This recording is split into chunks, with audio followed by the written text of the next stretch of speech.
The servants who reached for Thea Sinclair on her wedding morning found themselves frozen mid-step, hands outstretched, as a voice like winter thunder rolled through the marble corridor. "No man carries my wife but me." Thea stood motionless in the center of the preparation chamber, wrapped in ivory silk that cost more than her childhood home, staring at the three men who had backed away so quickly one had stumbled. She had been standing there for 20 minutes while an understeward named Caspian recited from a leather-bound volume that looked older than most countries, his voice droning through regulations she couldn't quite believe were real. The household carrying laws, established in the year of our founding, stipulate that a bride of vampire nobility must be borne to her ceremony by appointed bearers in strict hierarchical order.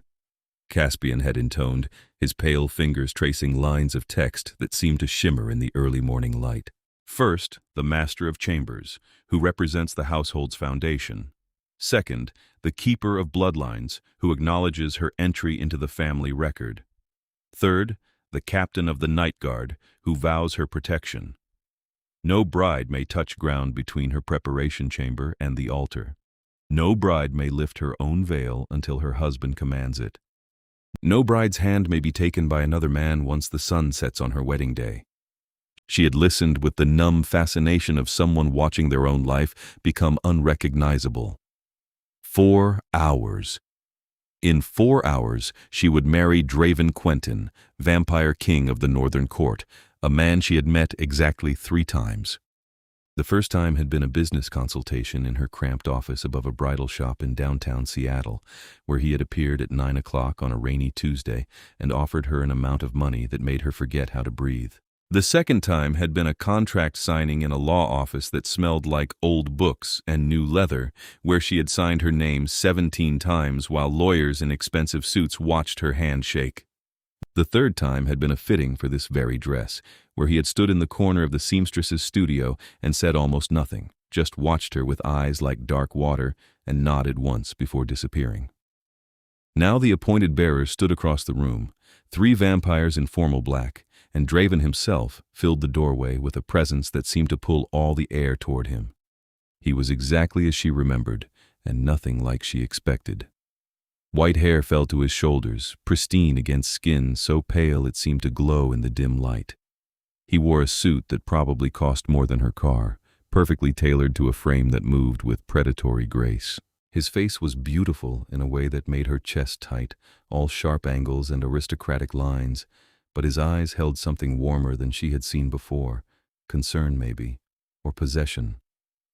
"Your Majesty," Caspian said, bowing so low his forehead nearly touched his knees. "The laws are clear. The bride must be carried by the appointed." "I know what the laws say. I wrote half of them." Draven's voice was quieter now, but no less absolute. He moved into the room, and the 3 bearers scattered like leaves before wind. "But no man touches my wife, not today, not ever." "I can walk," Thea heard herself say.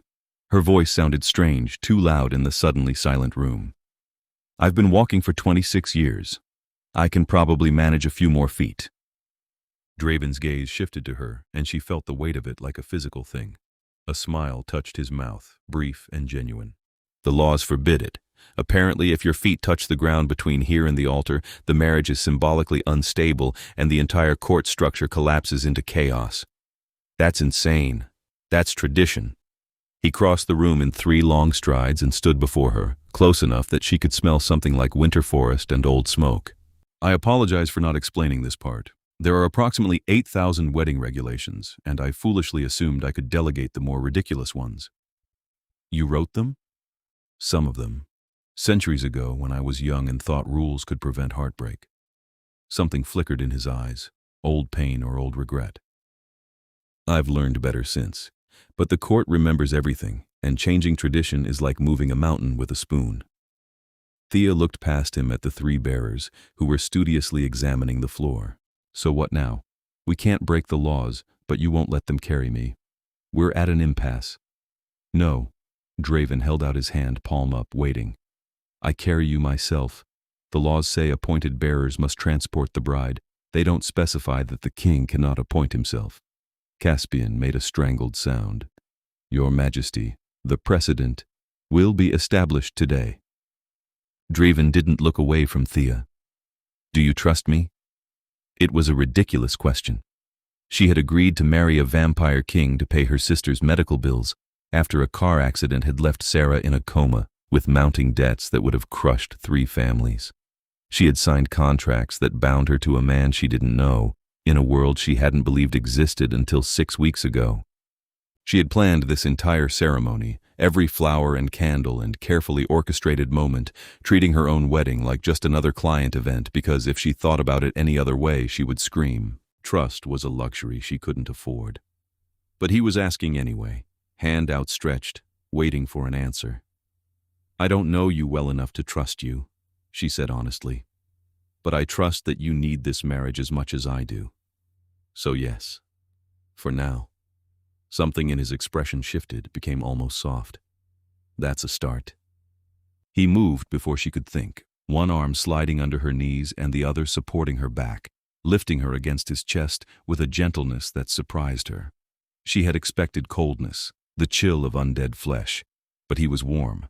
Not human warm, but not the corpse cold of horror movies either. Something in between, like sun-warmed marble. Tell the court we're coming, Draven said over his shoulder to Caspian, who stood frozen with his rulebook clutched to his chest. Tell them the king carries his own bride. Let them make of that what they will. He moved through the doorway and into the corridor beyond, where morning light slanted through tall windows and made his white hair shine like silver. Thea clutched at his shoulders, feeling the solid muscle beneath the expensive fabric, trying to process the unreality of being carried through a castle hidden beneath downtown Seattle by a vampire king she barely knew. You planned all of this, Draven said as they walked, his voice low enough that only she could hear. Every detail, every moment. The flowers in the great hall are the exact shade of moonlight on snow. The timing puts us at the altar just as the sun reaches the stained glass and turns everything gold. You're good at your job. It's what you hired me for. She kept her voice professional, the same tone she used with every bridezilla and anxious groom. Your specifications were clear. A ceremony that honors vampire tradition while appearing modern enough not to terrify the mortal witness. There is no mortal witness. That made her look at him. The contract specified. I know what it specified. I changed my mind. They turned a corner, and she caught a glimpse of the great hall ahead, already filled with vampires in formal dress, their pale faces turned expectantly toward the entrance. No human should have to watch you do this, and know you didn't choose it freely. That felt cruel. Thea's throat tightened. She had spent 6 weeks thinking of Draeven Quentin as a problem to be solved, a client with specific needs and deep pockets. She had researched vampire culture until her eyes burned, learned the hierarchies and bloodline politics, memorized the names of the 13 houses and their intricate web of alliances. She had approached her own wedding the way she approached every event, as a puzzle with a perfect solution hiding beneath the chaos. It had been easier than thinking about what she was actually doing, but this small kindness, this unnecessary consideration, threatened to undo her careful emotional distance. Why do you need a mortal consort? She asked before she could stop herself. The contract didn't explain that part, just that the northern court seat requires a married king, and the marriage must be to a human. Draven's arms tightened slightly around her. 300 years ago, a vampire lord named Mikhail nearly destroyed the courts by marrying within his own house and consolidating too much power. The resulting war killed thousands. When the dust settled, the surviving houses agreed. Any vampire who holds a court seat must bond with a mortal, someone outside the bloodline politics, someone who cannot inherit vampire power. It was meant to prevent dynasties. But you could have married anyone, any human. Why hire a wedding planner and turn it into a business transaction? Because every other option was worse. They had reached the entrance to the great hall, but he paused, looking down at her with something raw in his eyes. I could have seduced some innocent human and condemned her to a life she didn't understand. I could have turned someone unwilling and faced a soulmate who hated me, or I could offer a fair contract to someone who needed what I could provide and be honest about what I needed in return. You required money for your sister's care. I required a consort to maintain my seat. It seemed cleanest. Cleanest, Thea repeated. That's one word for it. What word would you use? She thought about Sarah, still unconscious in a hospital room with machines keeping her alive and bills piling up like snowdrifts. She thought about the apartment she'd sold, the car she'd traded for a bus pass, the savings account she'd drained to nothing. She thought about the morning she'd sat on the floor of Sarah's hospital room and realized she was out of options. Necessary, she said finally. I'd call it necessary. Draven nodded slowly. Then we understand each other. Music swelled from inside the great hall, the signal that the ceremony was beginning. Thea took a breath that didn't quite fill her lungs and tried to remember the plan she had created. Walk to the altar, or in this case be carried.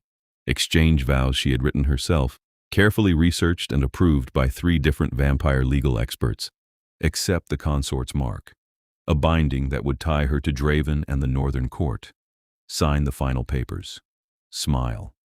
Pretend this was a real wedding and not an elaborate performance. Survive. Wait, Draven said, and she realized he had felt her trembling. Before we go in there, you should know one more thing. What? In 30 days, we face the consort assize. It's an interrogation by the court's examiners, designed to verify that our marriage is legitimate and not a paper fraud. They'll question us separately, ask about each other's habits and histories, test whether we're actually building a life together or just play acting. His voice was steady, but she heard the tension underneath. If we fail, the marriage is voided. Your contract is nullified. Sarah's care ends, and I lose my court seat. Thea's blood turned cold. That wasn't in the contract. No, my lawyers thought it would complicate negotiations. He grimaced. I intended to tell you after the wedding, give you time to settle in before explaining, but you deserve to know what you're walking into. The assize is brutal and invasive, and we'll need to convince them we're genuinely falling in love, not strangers playing house. In 30 days. Thea's mind raced, already cataloging problems and solutions. That's not enough time to learn everything about each other. Not enough to fake the kind of intimacy they'll be looking for. No, Draven agreed. It's not. Which means we don't fake it. We build something real as fast as we can. We spend every day together. We learn each other. We turn this arrangement into something that looks enough like love to satisfy the examiners. And if we can't? His arms tightened around her, protective and possessive all at once. Then we both lose everything. So we'll make sure we can. The music swelled again, more insistent. Somewhere in the great hall, hundreds of vampires were waiting. The ceremony had to begin. Draven carried her through the entrance, and Thea forced herself to lift her chin and look like a bride instead of a woman walking into an elegant trap. The great hall was everything she had designed, candles and silver holders creating pools of warm light, white flowers cascading from the high arched ceiling, stained glass windows throwing rainbow patterns across marble floors. Beautiful and cold and perfect. The assembled vampires turned to watch them pass, their pale faces curious and unreadable. Thea recognized some of them from her research. Lady Seraphine of the Western House, her white hair bound with rubies, Lord Casimir of the Eastern Court, tall and severe, Baroness Morgana, young by vampire standards at only 200 years old, all of them watching with predator eyes as Draven carried her toward the altar. The altar itself was simple, a raised dais with 2 chairs and a bloodletting basin between them. Beside it stood an officiant in ceremonial robes, an ancient vampire named Alaric, whose title was Keeper of Vows. He watched their approach with a disapproving frown. Your Majesty, Alaric said as Draven set Thea carefully on her feet beside the altar, this is most irregular. The carrying laws have been observed, Draven interrupted smoothly. My bride was carried to the altar by appointed bearers. I appointed myself. Unless you can cite a specific passage that forbids a king from serving his own household. Alaric's frown deepened, but he said nothing. Around them, Thea heard whispers running through the crowd like wind through dead leaves. Draven took her hand, his fingers cool and strong around hers, and faced Alaric with the calm confidence of someone who had never doubted his own authority. We're ready. The ceremony itself was a blur. Thea spoke her vows in a voice that only shook slightly, promising fidelity and partnership and faith in a relationship that was barely real. Draven spoke his with perfect composure, his deep voice filling the hall with words about protection and devotion and eternal loyalty. They each cut their palms with a ceremonial knife, letting blood fall into the basin where it mixed and glowed faintly with magic Thea couldn't begin to understand.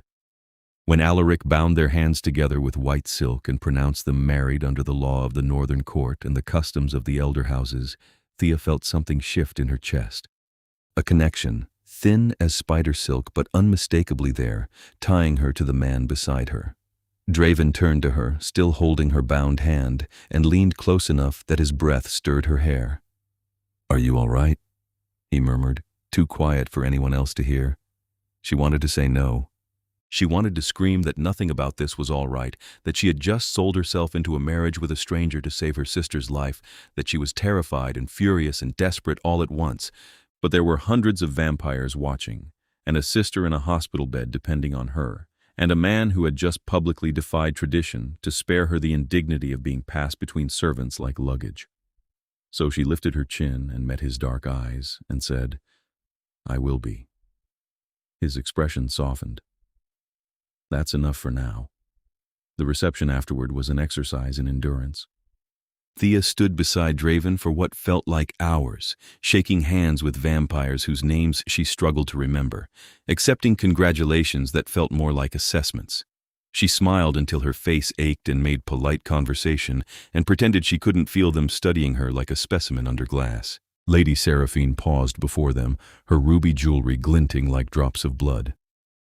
"A wedding planner," she said, her voice carrying skepticism like perfume. "How modern. Tell me, Mrs. Quentin, did you plan your own ceremony?" "Every detail," Thea said, matching her pleasant tone. "His Majesty had very specific requirements. I'm pleased you approve." "I said nothing about approval." Seraphine's smile was sharp. "Merely that it's modern. Vampires have long memories, child. We remember when marriages were alliances forged over decades, not contracts signed in law offices." Draven's hand found the small of Thea's back, a gesture of support that felt surprisingly natural. "Times change, Seraphine. The courts change with them, or they die. Or they maintain standards that kept us alive for millennia." But Seraphine inclined her head and moved on, leaving a chill in her wake. "She hates this," Thea murmured once the older vampire was out of earshot. "She hates everything that happened after the French Revolution," Draven replied. "But she's influential in the Western court, and her opinion matters. We'll need to win her over before the assize." "How?" "By being so obviously devoted to each other that even she can't deny it." He said it lightly, but Thea heard the steel underneath. This wasn't a suggestion, it was their survival strategy. The reception finally ended near dawn. The vampires filtered away to their homes and havens, leaving Thea and Draven alone in the great hall, with only servants clearing dishes and wilting flowers. Thea's feet ached from standing in heels for 6 hours, and exhaustion pulled at her like gravity. "Come on," Draven said, offering his arm. "I'll show you to our chambers." Our chambers. The words sent a jolt through her.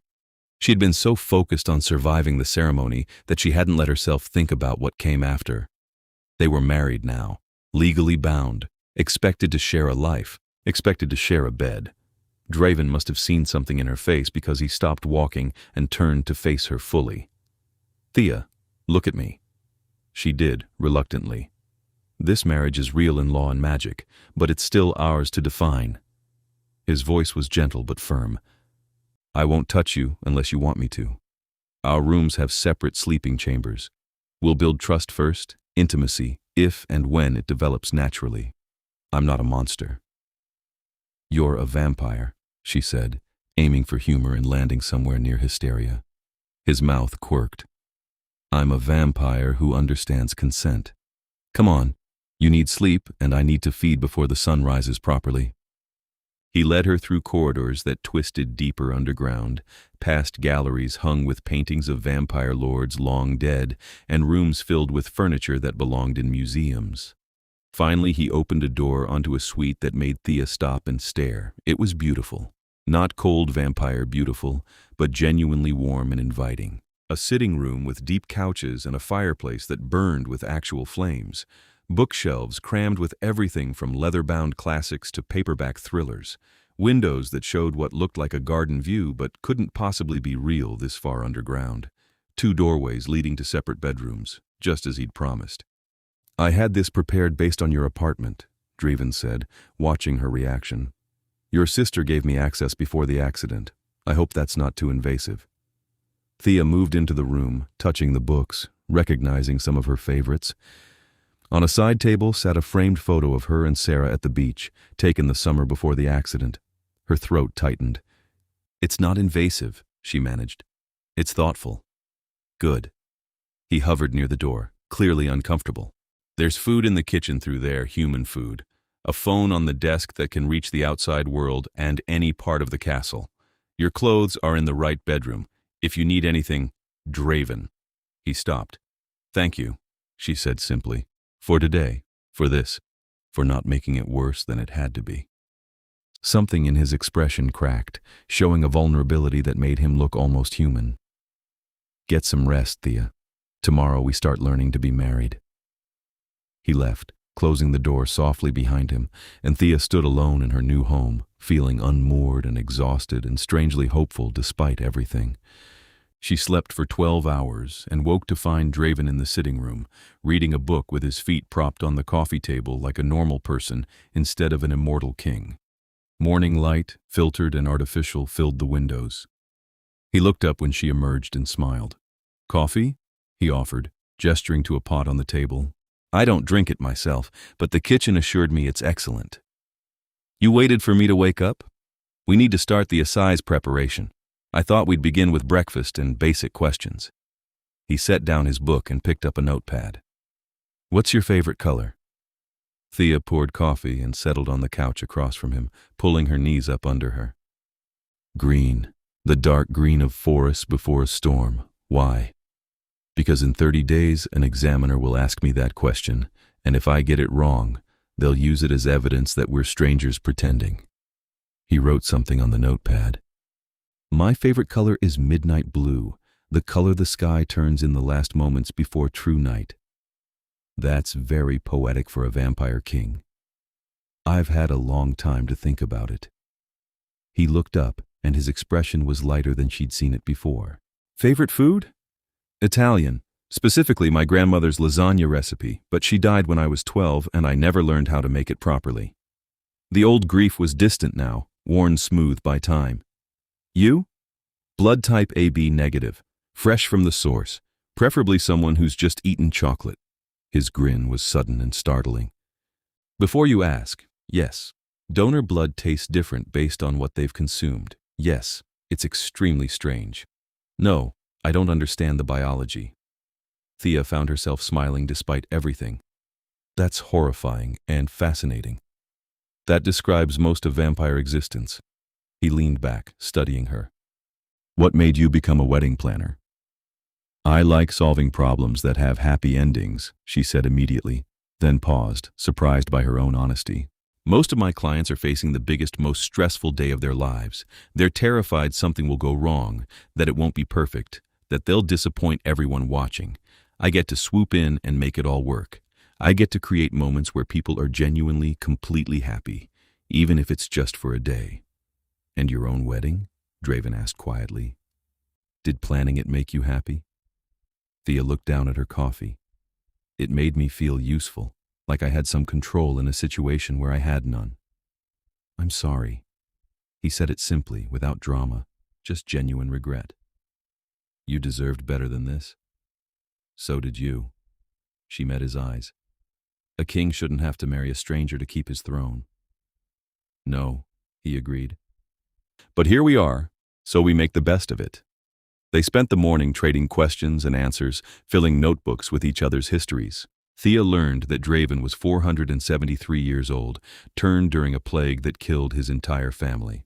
That he had spent centuries as a soldier before becoming a courtier, fighting in wars whose names she only half remembered from history class.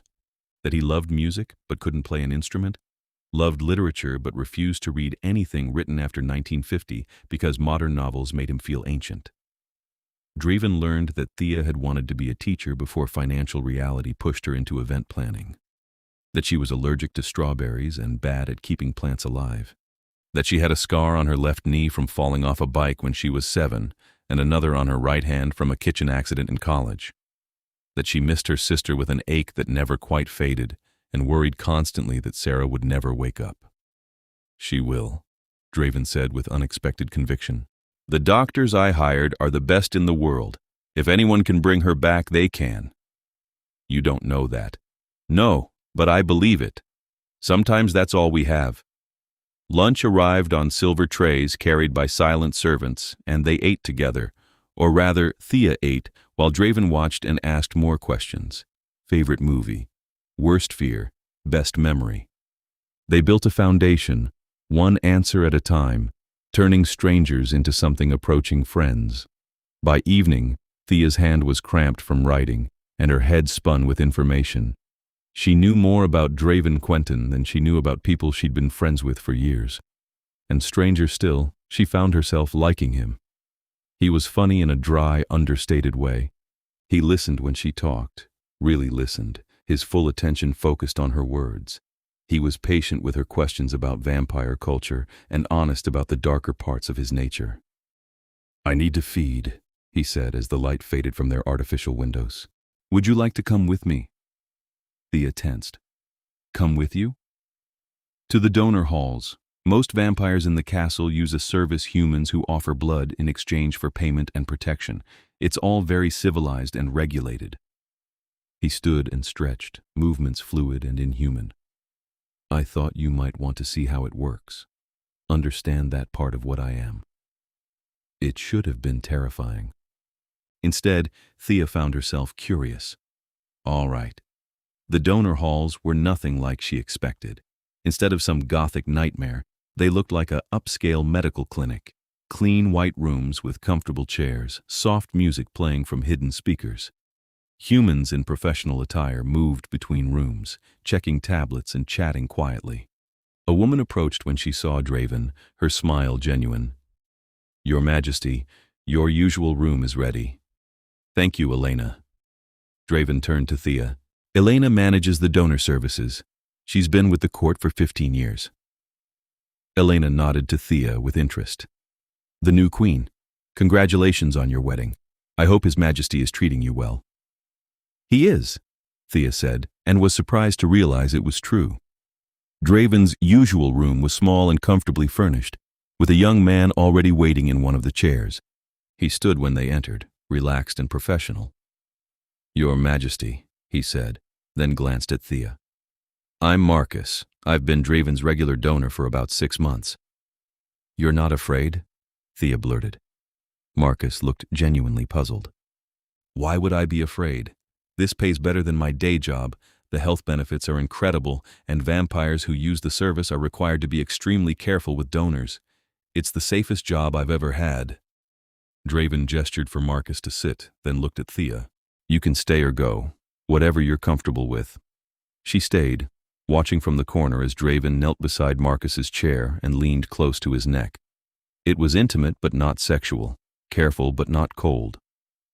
Marcus closed his eyes, his expression peaceful, and Draven drank for perhaps 2 minutes before pulling away and pressing a clean cloth to the small wound. "Thank you," Draven said formally. "Your compensation will be transferred tonight." "Appreciated." Marcus stood, slightly unsteady but not distressed. He nodded to both of them and left. Thea stared at Draven, who was carefully wiping blood from the corner of his mouth with a handkerchief. His eyes were brighter now, more alive, his pale skin holding a hint of warmth it had lacked before. "Questions?" he asked. "You're very polite about it," she said finally. "I expected something more. Violent? Predatory?" He grimaced. "That's what you see in films. The reality is that most vampires learned centuries ago that terrified donors taste terrible and tend to flee. Consent and comfort produce better blood and fewer complications. We're predators, but we're not stupid." They walked back to their chambers together, and Thea found herself relaxing in his presence. This strange new world was becoming less alien with every hour, and the man beside her less of a stranger. The next few weeks fell into a rhythm. They spent their mornings trading life stories over coffee and blood, afternoons exploring the castle grounds and introducing Thea to court members she'd need to recognize at the assize. Evenings they spent in their shared sitting room, reading or watching films or simply talking about everything and nothing. Draven was teaching her to navigate vampire society, the intricate dance of hierarchy and respect. She learned to recognize bloodline markers in jewelry and clothing, learned which topics were safe for casual conversation and which could trigger duels. She met the other court members properly. Lord Casimir, who turned out to be a jazz enthusiast with terrible taste in modern music, Baroness Morgana, who collected vintage motorcycles and had a laugh like breaking glass. Even Lady Seraphine thawed slightly after a long conversation about historical fashion. But more than that, they were learning each other. Thea discovered that Draven was most himself late at night, when the rest of the castle slept and his careful king's mask slipped.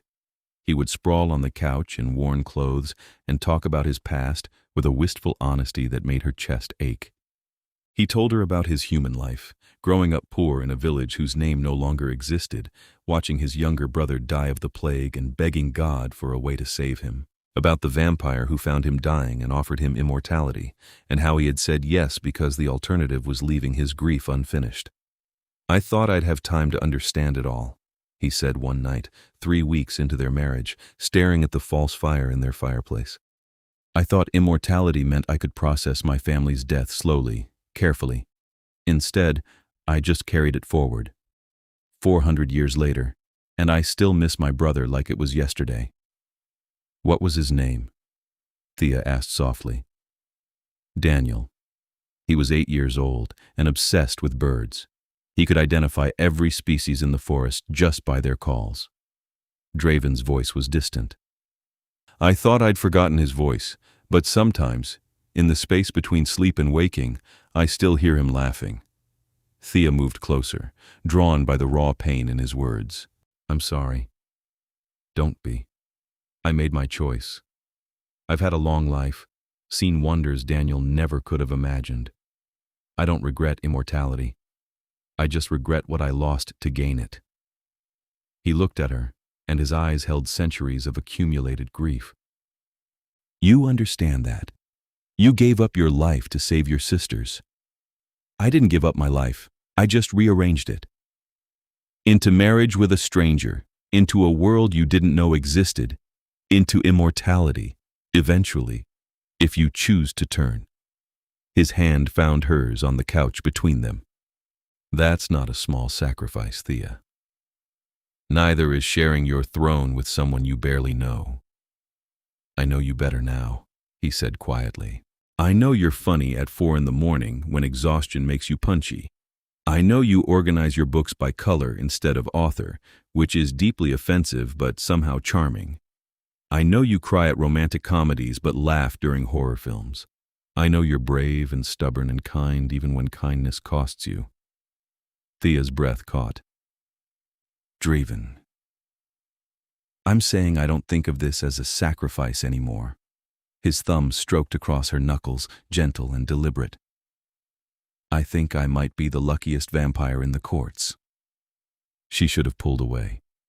Should have reminded him that this was still an arrangement, a business transaction with emotions bleeding into it but not transforming it. Should have protected herself from hoping this could be real. Instead, she leaned in and kissed him. It was soft and tentative, a question more than a declaration. Draven went very still for a heartbeat. Then his free hand came up to cup her face with devastating gentleness. He kissed her back like she was precious, like he had been waiting for this, and couldn't quite believe it was happening. When they finally pulled apart, Thea was shaking slightly. Draven rested his forehead against hers, his breath cool against her lips. "That was unexpected," he murmured. "Was it?" She felt dizzy with the realization that she'd been wanting to do that for days. "I think I've been falling for you since you growled at your own servants that no man carries your wife but you." His laugh was low and warm. "That was pure possessive nonsense. I'm not usually so dramatic." "I liked it. It was the first time someone had defended me in longer than I could remember. She pulled back enough to see his face, this beautiful, impossible man who had somehow become the center of her world. I know this started as an arrangement. I know we're still rehearsing for the assize in a lot of ways. But Draven, I'm not pretending anymore. I don't know when it happened, but I care about you. Really care. Thea. He said her name like a prayer. I stopped pretending weeks ago. I was just waiting for you to catch up. They kissed again, deeper this time, and Thea felt the last of her careful, emotional distance crumble away. This was real, terrifying and complicated and absolutely real. They spent the rest of the night tangled together on the couch, talking and kissing and making plans that went beyond the assize. Draven told her about the castle's hidden places, rooms even most vampires didn't know existed. She told him about her dreams for what came after, once Sarah was well and the contract was fulfilled and they could choose to build a life instead of enduring one. I want to keep planning weddings, she said as dawn approached, but real ones. Vampire weddings where the couples actually love each other. Mortal weddings where I can use everything I've learned about your world. I want to create real, happy endings. You'll need a business license from the court, Draven said, playing with her hair absently. I'll make sure you get it. You don't have to. I want to. I want to see you do work that makes you happy. He kissed her forehead. Besides, you've given me something I didn't think I'd have. It's only fair I support your dreams in return. What did I give you? Hope that I could have this. A real marriage, a real partner. Someone who sees the man underneath the crown and likes him anyway. His voice dropped. I was resigned to a political arrangement for the rest of my existence. You turned it into something I don't want to end. Then let's not let it end, Thea said simply. Let's pass the assize and keep choosing each other after the 30 days are up. Deal. The assize examination happened exactly 30 days after their wedding, in a formal chamber deep in the castle's administrative wing. Thea arrived with her hands shaking and her heart racing, terrified that all their careful preparation would crumble under scrutiny. She and Draven were separated immediately. He was led to one examination room, she to another. The examiner waiting for her was a tall vampire woman with silver hair and eyes like chips of ice. Her name was Isadora, and she held the title of Consort Inquisitor. Mrs. Quentin, Isadora said, gesturing to a chair across from her desk. Please, sit. This is merely a formality. A few questions to ensure your marriage meets the standards set by the elder courts. Thea sat, trying to project calm confidence she didn't feel. Isadora opened a leather folder and reviewed notes with a small frown. Tell me about your husband's feeding habits. He uses the donor service exclusively, prefers AB negative blood type, always feeds at sunset. He's been working with the same regular donor, Marcus, for about 6 months. He's very polite about the whole thing, which I gather is unusual for vampire nobility. Indeed. And his sleeping habits. He doesn't sleep in the traditional sense, but he enters a meditative state for about 4 hours before dawn. He prefers absolute darkness and silence. He'll sometimes read before dawn, always physical books, never screens. The questions continued, relentless and invasive. What side of the bed did Draven prefer? How did he take his evening wine? What were his political alliances within the court? Which memories made him sad? What made him laugh? Thea answered every question, drawing on weeks of late-night conversations and careful observation. She knew these things not because she'd memorized them for a test, but because she genuinely knew Draven now. She knew him as intimately as she'd ever known anyone, maybe more so. 2 hours in, Isadora's expression had shifted from skeptical to thoughtfully neutral. You're very well informed about your husband. I live with him. I care about him. Of course I know these things. Many consort marriages are less invested. Isadora set down her pen. Let me be frank, Mrs. Quentin. This arrangement was a contract marriage. Everyone knows it. His Majesty needed a mortal consort to maintain his seat, and you needed money for your sister's medical care. The question is whether you've built something genuine in the 30 days since, or whether you're merely skilled actors. Thea met her gaze steadily. Ask me whatever you need to ask. I have nothing to hide. Isadora's eyes glittered. Very well. Tell me about the night he carried you to your wedding. Thea described it, every detail. The rule book and the appointed bearers, Draeven's growled declaration that no man would touch her, the feel of being held against his chest and the surprising warmth of him. The kindness in his voice when he told her no mortal witness should have to watch her marry without choice. And how did that make you feel? Isadora asked. Protected, Thea said honestly. For the first time in months since the accident, I felt like someone else was strong enough to carry part of my burden, like I wasn't alone anymore. Isadora made a note. And when did you realize you loved him? The question hit like a physical blow. Thea hadn't said the word, not out loud, not even to herself. But hearing it spoken made her realize it was true. 3 weeks in, she said quietly. We were up at 4 a.m, both too wired to sleep. I made terrible jokes about vampire culture and he laughed so hard he nearly fell off the couch. And I looked at him and thought, I want to make him laugh like that for the rest of my life, however long that is. Have you told him this? Not in those words, but yes, I think he knows. Isadora studied her for a long moment, then closed her folder with a decisive snap. One more question, Mrs. Quentin, and please consider your answer carefully. Thea braced herself. There are factions within the courts who disapprove of mortal consorts. They believe vampires should marry only within their own kind, regardless of the laws. Isadora's voice was carefully neutral. These factions have successfully voided many consort marriages by finding small inconsistencies in assize examinations. They have significant influence. I don't understand. Are you warning me? I'm offering you a choice. Isadora leaned forward. I can provide testimony that your marriage appears legitimate enough to pass the assize. Or I can offer you an exit. Testify that His Majesty coerced you, that the contract was signed under duress, that you feared for your safety. The marriage would be voided immediately. Your sister's medical care would continue under a court settlement. You would receive financial compensation significant enough to start a new life anywhere you chose, and you would be free.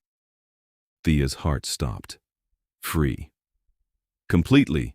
No obligations to His Majesty or the Northern Court. No assize to pass, no vampire politics to navigate. Just your life, returned to you, with enough money to never worry again. Isadora's expression was impossible to read. It's a genuine offer, Mrs. Quentin. No tricks or hidden clauses. Walk away now, and the faction I represent will ensure you're protected and compensated. It should have been an easy choice. Thea had entered this marriage out of desperation, had signed contracts that bound her to a world she never asked to join. She could leave. She could take Sarah and start over, go anywhere, be anyone. She could have the life she'd given up, but that life didn't include Draeven. Didn't include late-night conversations and shared laughter and the way he looked at her like she was something miraculous. Didn't include the future they'd started planning, the hope that had grown between them like something real and precious. No, Thea said. The word came out strong and certain. I don't want an exit. I want my marriage. Isadora's expression didn't change. You understand what you're refusing? Freedom, financial security, a return to normalcy. I understand perfectly. And I'm telling you that my marriage to Draeven is the most real thing in my life right now. I love him. I want to be his wife, his partner, his consort. I want to build a life in this strange world because he's in it. Thea leaned forward. So you can take your offer and your faction's disapproval and leave. My answer is no. For the first time, Isadora smiled. It was a small, approving expression. Good answer, Mrs. Quentin. That was a test.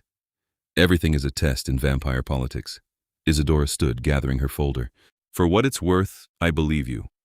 I think your marriage is genuine, but the faction that wanted me to offer you that exit will not be pleased. What faction? The Purity Block. Vampires who have been voiding mortal consort marriages for over a century, using the assize as their weapon. They believe mortal blood dilutes vampire power, that the old laws requiring mixed marriages should be abolished. Isadora moved toward the door. They've successfully ended dozens of consort bonds by finding the smallest inconsistencies in examination testimony. They're very good at what they do. Fear spiked through Thea. Are you one of them? I serve the court, not a faction. But I was asked to make you that offer, and I did. Isadora paused at the door. Your testimony was flawless, Mrs. Quentin, and I will report as much. But be careful. The purity block doesn't like to lose, and they have resources beyond the assize. She left, and Thea sat alone in the examination room, heart racing. She had passed, she was sure of it, but Isadora's warning echoed in her mind.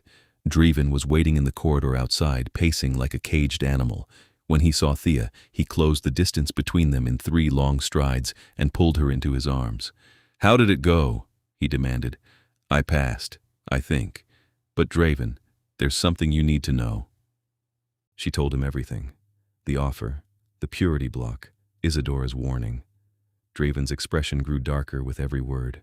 They tried to buy you away from me, he said, his voice dangerously quiet. They failed. Thea gripped his arms. I chose you. I chose us.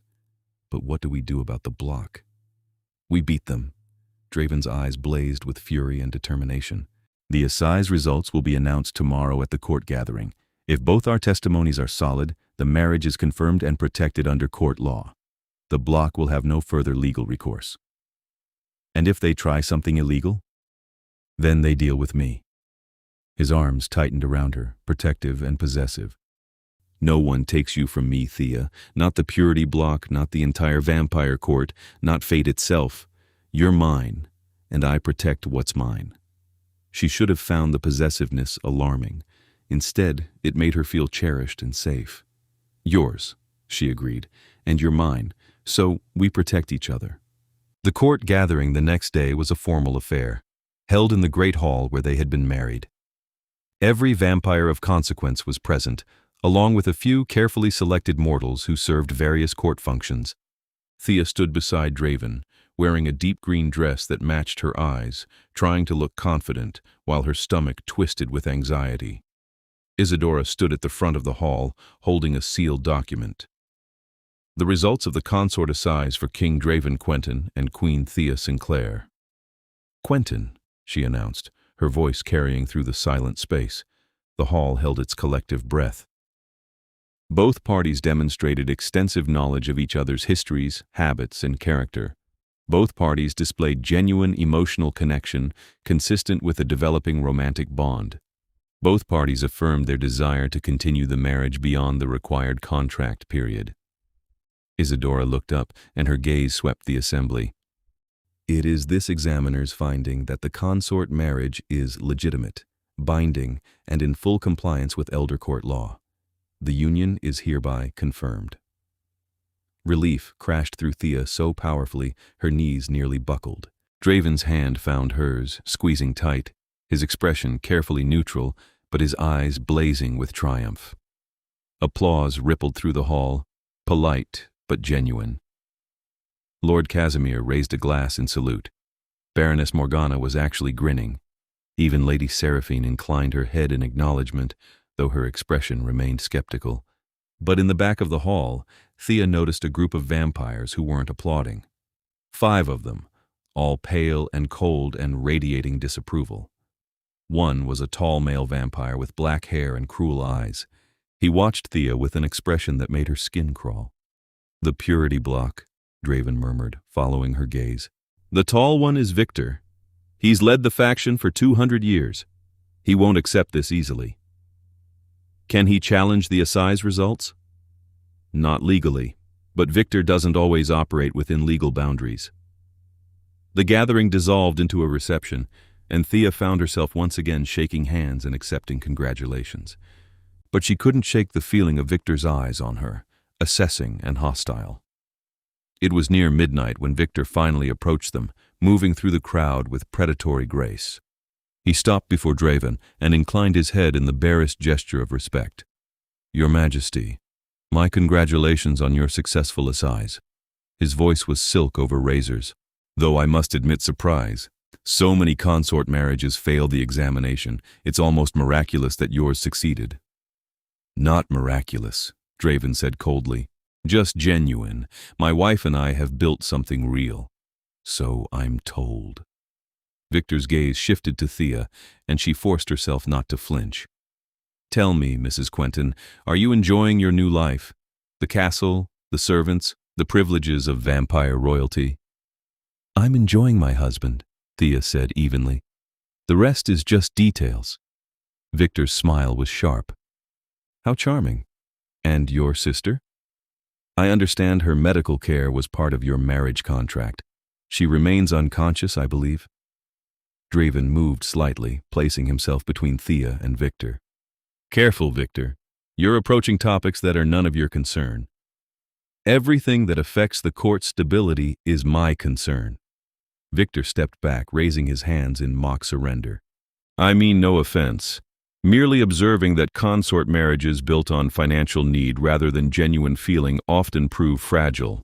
Should anything happen to Mrs. Quentin's motivation for staying, nothing will happen, Draven said, and his voice carried enough threat to silence the conversations around them. To her sister, to her, or to our marriage. Am I clear? Perfectly clear, Your Majesty. Victor bowed deeper this time, though mockery laced the gesture. I wish you both a long and happy union. He melted back into the crowd, leaving tension in his wake. He threatened Sarah, Thea said, her voice shaking with fury. He threatened my sister. I know. Draven's jaw was tight. Which was incredibly stupid of him. Making explicit threats in front of witnesses gives me grounds to act. Act how? I'm still deciding, but Victor just made a powerful enemy. He turned to her, and his expression softened. I won't let him hurt you or your sister, I promise. Thea believed him. But she also understood vampire politics well enough now to know that promises and power didn't always align. Victor was clearly willing to play dirty, and she and Sarah were vulnerable targets. They left the reception early, returning to their chambers where Thea finally let her careful composure crack. She paced the sitting room, adrenaline and fear making her restless. He could hurt her, she said, more to herself than Draven. He could do something to Sarah's hospital or her doctors, or he could try. Draven caught her mid-pace, pulling her against his chest. But I've already taken precautions. As of tonight, your sister has round-the-clock vampire protection. No one enters her room without approval from my personal guard. Her doctors have been informed that her care is under royal protection. Victor can't touch her without declaring war on me directly. You did that tonight? I did it 3 weeks ago, as soon as I realized the block might target her. He cupped her face gently. You think I'd leave the person you love most vulnerable to political games? I'm not that careless, Thea. She kissed him then, fierce and grateful and full of emotions she didn't have words for. He returned the kiss with equal intensity, lifting her effortlessly and carrying her to the couch. They spent hours tangled together, talking between kisses about Victor and the block and what came next. The assize was passed, their marriage confirmed, but the political battle was clearly just beginning. The block has used the assize to void consort marriages for a century, Draven said, stroking her hair absently.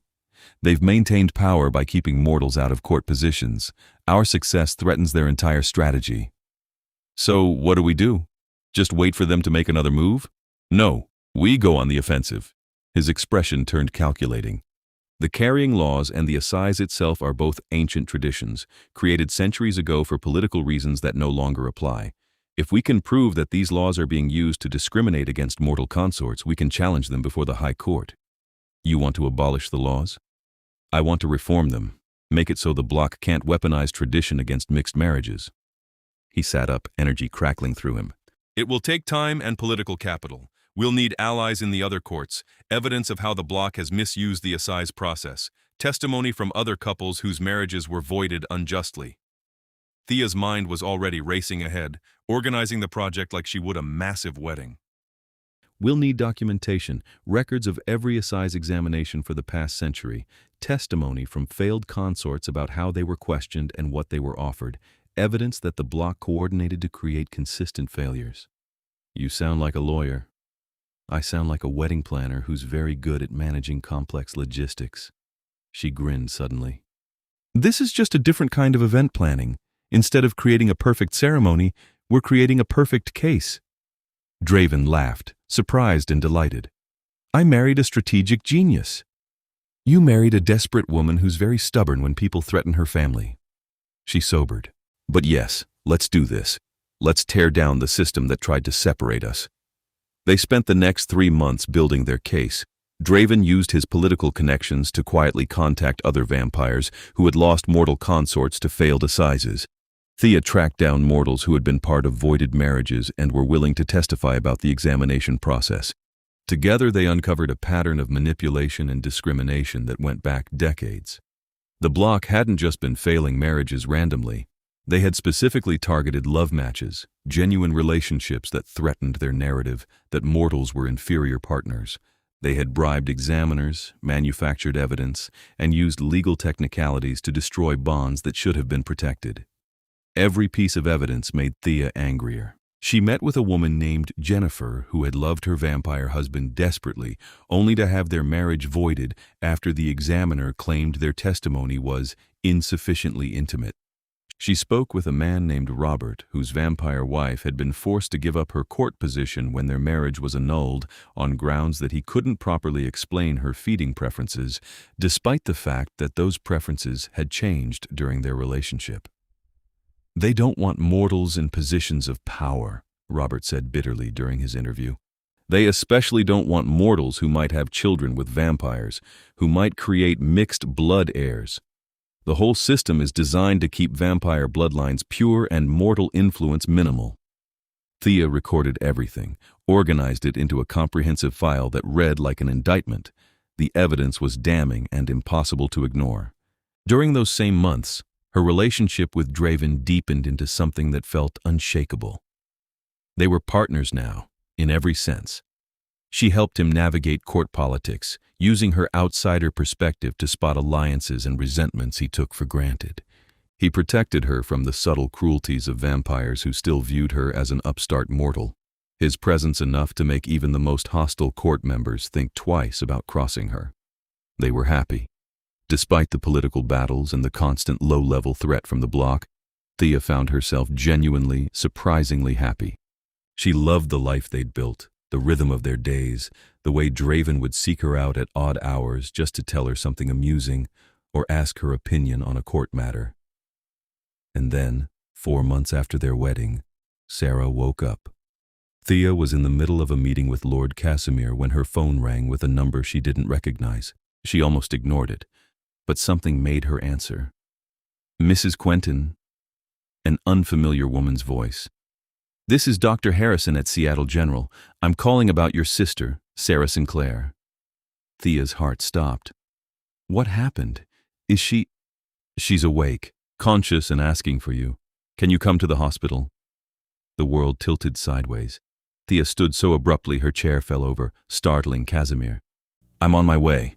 Tell her I'm coming right now. Tell her—" "She knows. She's stable and alert. Take your time and be safe." Thea ended the call with shaking hands. Draven appeared in the doorway seconds later, moving with vampire speed, clearly sensing her distress through whatever bond had formed between them. "What's wrong?" he demanded. "Sarah's awake." Thea's voice broke on the words. "She's awake, Draven. She's asking for me." His expression transformed, fierce joy replacing concern. "Then let's go. Right now." They made the trip to Seattle in Draven's car, a sleek black thing that probably cost more than Thea's entire pre-vampire life. It was mid-afternoon, overcast and gray, safe enough for a vampire as old and powerful as Draven to risk limited sun exposure. He drove with single-minded focus while Thea sat beside him, crying and laughing and unable to process the enormity of what had happened. Sarah was awake. Her sister, her best friend, the person she'd sacrificed everything to save, was finally awake. The hospital room was on the 4th floor, guarded by 2 vampires in plain clothes who nodded to Draven as they approached. He had kept his promise about protection, Thea realized. Even now, even with Sarah conscious, he had people watching over her. Sarah was sitting up in bed, looking thin and pale, but blessedly, impossibly alive and aware. Her eyes widened when Thea burst through the door. "Thea," she breathed, and then they were hugging, both crying, holding each other like they could make up for 4 months of lost time. "You're awake," Thea kept saying, unable to form any other words. "You're really awake." "I'm awake."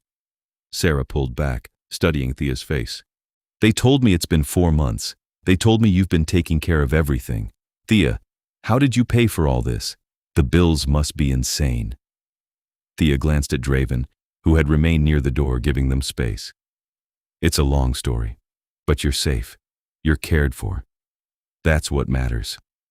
Sarah followed her gaze and went very still. "Who is that?" "That's my husband," Thea said, and even saying it felt surreal. "Draeven, come meet my sister." He approached carefully, moving with human normal speed and grace. Sarah watched him with the wary fascination of someone who sensed predator but couldn't quite identify the source. "Sarah, it's good to finally meet you properly," Draeven said, his voice gentle. "Thea has told me everything about you. I'm glad you're recovering." "Husband," Sarah repeated, looking between them. "Thea, you got married?" "Like I said, long story." Thea settled on the edge of the hospital bed, taking her sister's hand. "The short version is that I needed money for your care, and Draeven needed a mortal wife for complicated political reasons. We made an arrangement that turned into something real. I'm happy, Sarah. I know it sounds impossible, but I'm genuinely happy." Sarah studied them both with the sharp intelligence that had always defined her. "You're serious? You married a stranger to pay my medical bills?" "I married a stranger who became the person I love most in the world after you," Thea corrected. "And I'd do it again in a heartbeat." "I'm very rich," Draeven added helpfully. "And your sister is extraordinary. I consider myself extremely fortunate." Despite everything, Sarah laughed. It was weak and rusty, but real. "Okay, this is insane, and we're going to have a much longer conversation later. But Thea, if you're happy..." She trailed off, searching her sister's face. "You really are happy. I can see it." "I really am." "Then I guess I need to get to know my new brother-in-law." Sarah's expression turned mischievous despite her obvious exhaustion. "Fair warning, I'm very protective of my sister. If you hurt her, I'll find a way to make you regret it." Draeven's smile was genuine and warm. "I would expect nothing less. And for what it's worth, I have no intention of hurting her. She's the best thing that's happened to me in 4 centuries. They stayed at the hospital for hours, Thea filling Sarah in on everything that had happened while she was unconscious. She explained about the vampire world and the court politics, about their marriage and the assize, about Victor and the purity block and their plan to reform the discriminatory laws. Sarah listened with wide eyes, asking sharp questions and occasionally looking at Draeven like he might be an elaborate hallucination. But she seemed to accept it all with the pragmatic resilience that had always been her strength. "So, you're telling me vampires are real, you married their king, and now you're fighting vampire racism. Honestly, that sounds about right for your life." "My life used to be very boring," Thea protested. "Your life was never boring. You just convinced yourself it was." Sarah squeezed her hand. "I'm proud of you, Thea, and grateful. I know what you gave up to save me." "I didn't give up anything," Thea said firmly. "I traded one life for a better one. The only thing I regret is that you had to sleep through the interesting parts." By the time they left the hospital, night had fallen and Sarah was drifting back to sleep, her doctors assuring them that her recovery was progressing normally. Thea felt lighter than she had in months, like a weight she hadn't realized she'd been carrying had finally lifted. "She's amazing," Draeven said as they drove back to the castle. "Now I understand where you get your strength." "She's my hero," Thea said simply. "Always has been. When our parents died, she raised me, put herself through college while working 2 jobs to keep us fed. Everything I am is because she believed I could be it. Then I owe her a debt I can never repay." He reached over and took her hand. "She saved you, and you saved me. We're all connected now." 2 months later, they presented their case to the High Court in a formal session that drew vampires from every corner of the vampire world. The High Court met in an ancient chamber carved from stone, older than any building Thea had ever seen, with seats arranged in a circle around a central floor where petitioners made their arguments. Thea stood beside Draven in the center of that circle, facing 13 vampire elders whose combined age probably exceeded human civilization, and laid out their evidence with the practiced confidence of someone who had given 1,000 wedding presentations. She spoke about the carrying laws and their original purpose, preventing bride theft and ensuring witnesses to vampire marriages. She explained how those laws had been twisted into tools of discrimination, used to humiliate mortal consorts, and reinforce the message that humans were inferior. She presented testimony from voided consorts and evidence of the block's coordination. Then she moved to the assize, showing how it had evolved from a simple verification of genuine marriage into an impossible examination designed to fail. She cited specific cases where loving couples had been separated on technicalities, where examiners had asked questions designed to be unanswerable, where the bloc had used their influence to void marriages that threatened vampire racial purity. The laws were created to protect consort marriages, she concluded, her voice ringing through the chamber. But they've been corrupted into weapons against the very people they were meant to serve.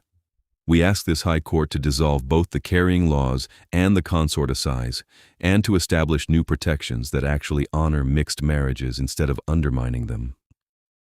Silence fell when she finished. The 13 elders looked at each other, some expressions thoughtful, others hostile. One of the eldest, a vampire woman named Seraphina, who was rumored to be over 1,000 years old, leaned forward. You ask us to dismantle centuries of tradition, to eliminate laws that have governed vampire society since its founding. That is no small thing, mortal queen. I ask you to correct an injustice, Thea replied steadily. Tradition that harms people isn't worth preserving.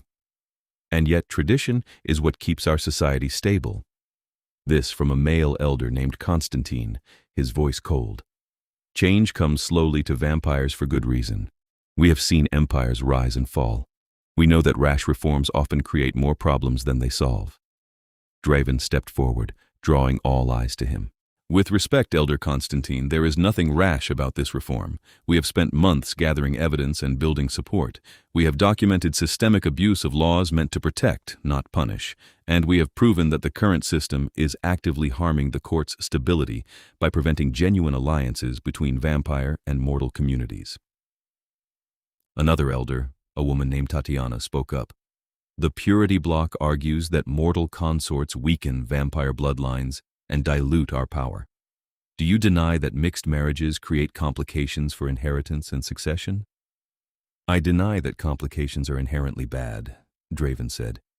Yes, mortal consorts create questions about succession and inheritance, but they also create bridges to the human world, opportunities for understanding and alliance. They make us stronger, not weaker, by connecting us to the mortal communities we live alongside. And if we refuse your petition? Constantine asked.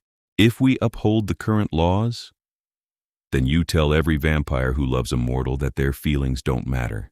That tradition is more important than happiness. That purity is more valuable than love. Draven's voice was quiet but intense. And you give the purity block permission to continue destroying marriages that threaten their narrow worldview. Is that really the legacy you want for the High Court? The elders conferred among themselves, their voices too low for even vampire hearing to catch from the center of the chamber. Thea stood with Draven's hand in hers, trying to breathe normally, watching centuries of politics play out in expressions and gestures she couldn't quite interpret. Finally, Seraphina raised her hand for silence.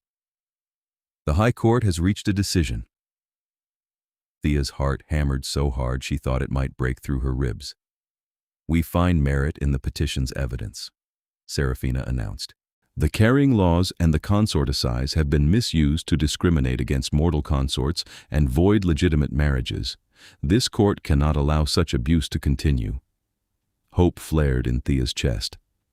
Therefore, by the authority granted to this High Court, we hereby dissolve both the household carrying laws and the consort assize, effective immediately. Vampire mortal marriages will henceforth be governed by the same standards as any vampire marriage: mutual consent, formal ceremony, and registration with the appropriate court. No additional testing or verification will be required. The chamber erupted.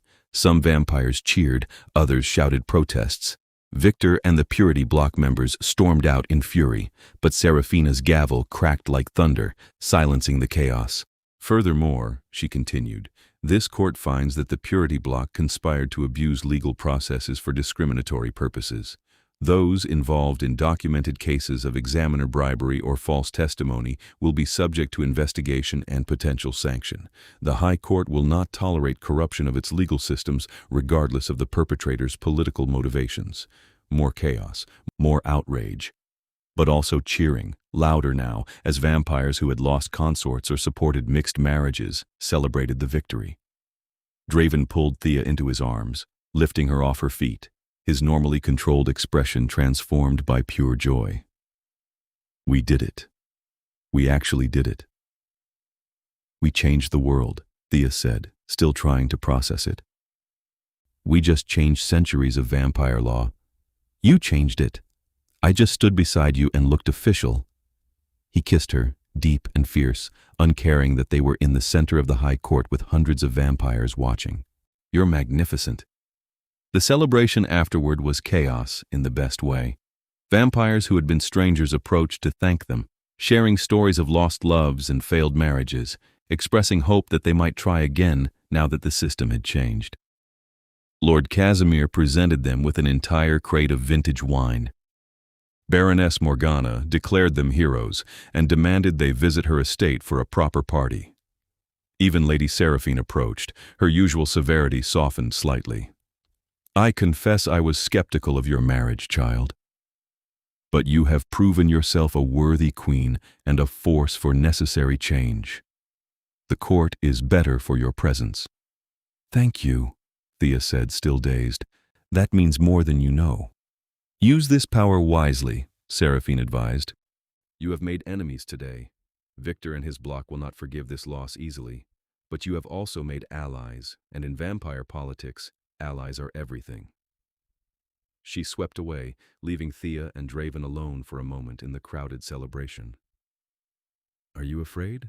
Draven asked quietly. Of Victor's revenge? Terrified, Thea admitted. But also proud. We stood up to a bully and won. We protected future couples from the system that tried to destroy us. That's worth being afraid for. My brave, brilliant wife. He pulled her close, tucking her head under his chin. I love you. I don't think I've said it plainly enough. But I love you more than I thought possible. You've transformed my existence, Thea. Given me purpose and hope, and a reason to believe immortality might actually be a gift. Tears stung her eyes. I love you too. So much it scares me sometimes. You're everything I didn't know I was looking for. They stood together in the center of the celebration, surrounded by vampires and change and possibility, and Thea felt herself make a decision that had been building for months. I want to turn, she said. Eventually. Not today, not tomorrow, but someday. I want to spend forever with you, Draven. I want to see what we can build with unlimited time. He pulled back to look at her face, his expression serious. Are you sure? Turning is permanent and irreversible. You'd be giving up your mortality, your humanity. That's not a small sacrifice. I'm not sacrificing anything. I'm choosing a future. She cupped his face in her hands. You chose immortality to escape grief. I'm choosing it to preserve joy. That seems like a better reason. Much better. He kissed her softly.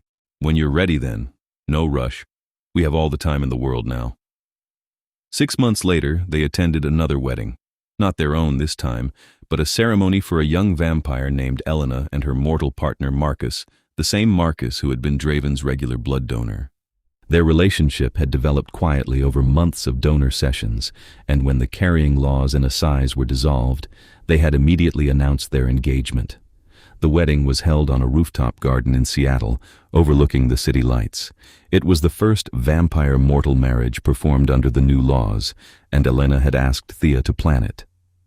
Thea had thrown herself into the work with the same passion she'd once reserved for her own wedding, creating something beautiful and meaningful that honored both vampire tradition and mortal sensibility. Now she stood with Draven at the edge of the ceremony space, watching Elena and Marcus exchange vows under a canopy of flowers, and felt her heart swell with satisfaction. This was what she'd wanted all along, to create real happy endings, to see people who loved each other get their chance at forever. "You're smiling," Draven observed, his arm around her waist. "I'm happy," she said simply. "This is what it's supposed to look like. Love, celebrated and protected and honored. No tests, no discrimination, no one trying to tear them apart." "You made that possible." He turned her to face him, serious and intent. "This wedding, this happiness, exists because you had the courage to challenge an unjust system. Never forget that. We did it together. Partners," he agreed. "In everything." The ceremony concluded, and Elena and Marcus kissed to enthusiastic applause. Thea caught Elena's eye across the garden and received a radiant smile in return, pure gratitude and joy. This was her contribution to the vampire world, not just reform of unjust laws, but proof that mortals and vampires could build something beautiful together. Sarah appeared at her elbow, fully recovered now and finishing her last semester of college. She had adapted to the vampire world with characteristic pragmatism, treating it like any other complex system to be understood and navigated. She and Draven had formed an alliance based on mutual protectiveness toward Thea and a shared sense of humor.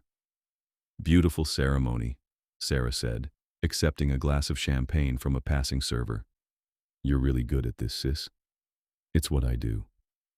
Thea leaned into Draven's embrace, feeling content and complete. "Speaking of which, I've been asked to plan 3 more vampire mortal weddings this season. Apparently, I'm becoming the go-to expert." "That's my brilliant wife." Draven pressed a kiss to her temple. "Building an empire one happy ending at a time." They stayed at the reception until dawn approached and the vampires began filtering away to their havens. Thea said goodbye to Elena and Marcus with promises to meet for coffee and gossip about married life. Then, let Draven drive her and Sarah back to the castle that had become home. In their chambers that night, curled up on their familiar couch with Draven beside her, Thea reflected on how dramatically her life had changed in less than a year. She had gone from desperate and drowning to powerful and purposeful. She had found love in the last place she expected. She had changed vampire law and created a career she genuinely loved. "No regrets?" Draven asked, reading her expression. "Not a single one." She twisted to look at him, this beautiful, impossible man who had somehow become her whole world. "You know that morning when your servants tried to carry me to our wedding? I remember it vividly. When you growled that no man carries your wife but you, I thought you were being possessive and dramatic." She smiled. "But you were actually protecting me, claiming me as yours before I even knew I wanted to be claimed. That was the moment I started falling for you, even though I didn't realize it yet." His expression softened into something vulnerable and open. "I meant every word. From that moment on, you were mine to protect and cherish. Nothing and no one was going to carry you through this life except me. And now I get to carry you too," Thea said. "Partners, sharing the weight, building something neither of us could have created alone." "Forever," Draven promised. "However long your mortal life lasts, and longer still if you choose to turn. I will stand beside you for all of it." "Forever," Thea echoed. "That sounds perfect." They kissed in the firelight, surrounded by the life they had built from contracts and convenience and unexpected love. Outside their chambers, the vampire court continued its eternal politics and power plays. But inside, in the space they had claimed as theirs, there was only peace and possibility, and the certain knowledge that they had found something rare and precious, a love that had survived impossible odds and emerged stronger for it. 2 years later, on a rainy Tuesday evening, Thea made the choice she had been considering since the High Court victory. She sat in Draven's arms and told him she was ready to turn, ready to join him in immortality and see what eternity might hold. He turned her in their bed with ancient ceremony and modern tenderness, his bite both painful and transcendent. She died at dawn and woke 3 days later with vampire eyes and vampire strength and a bond to Draeven that she could finally feel fully, no longer limited by mortal senses. Her first act as a vampire was to kiss her husband and tell him she loved him. Her second was to call Sarah and make sure her sister understood nothing fundamental had changed between them. Her third was to start planning a vampire wedding for a couple who had reached out to her while she was turning, desperate for her expertise. Because Thea Sinclair Quentin was still, at her core, a woman who believed in happy endings and had dedicated her existence to creating them. Only now she had unlimited time to perfect her craft and a partner who would stand beside her through all of it. The servant who had reached for the bride on that long-ago wedding morning had learned an important lesson. When a vampire king declares his protection, he means it absolutely. And the woman he had claimed as his wife had learned something equally valuable. Sometimes the most unexpected arrangements transform into the deepest love, and the contracts we sign out of desperation can become the foundations of our greatest happiness. They face the eternity ahead of them together, turning strangers into family and arrangements into devotion, proving every day that love can grow anywhere, even in the most unlikely soil. The vampire who had once thought he was too ancient and jaded to feel genuine emotion found himself constantly surprised by joy. The mortal woman who had signed away her life to save her sister discovered she had actually traded it for something infinitely more valuable. And in the castle beneath Seattle, in chambers decorated with mortal comforts and vampire elegance, a king and his consort built a life that honored both their worlds. They changed laws and created beauty, and loved each other with an intensity that made even immortal vampires pause and wonder. "No man carries my wife but me," Draeven had growled on their wedding day. It had been possessive and dramatic and absolutely true, because Thea was his to protect and cherish, just as he was hers to support and love. They carried each other through immortality, partners in everything, proving that the best marriages are the ones where both people refuse to let the other walk alone. Their story became legend in the vampire courts, told and retold as an example of how love can transform everything it touches. The wedding planner who married a king and changed the world. The vampire who defied tradition to claim his bride. The couple who turned a business arrangement into an epic romance. But to Thea and Draeven, it was simply their life, beautiful and imperfect, and absolutely real. They had started as strangers bound by contracts and ended as soulmates bound by choice, and in the end, that was the only happy ending that mattered. The servants never again reached for the vampire king's bride. They had learned their lesson thoroughly. When Thea Quentin moved through the castle, she did so on her own feet or in her husband's arms, carried by love instead of duty, protected by devotion instead of law. And she lived forever in a world she had helped reshape, creating happy endings for others while living her own. The vampire king and his mortal queen, who had growled defiance at tradition and kissed each other through the transformation into something neither could have imagined. Together, always together, forever.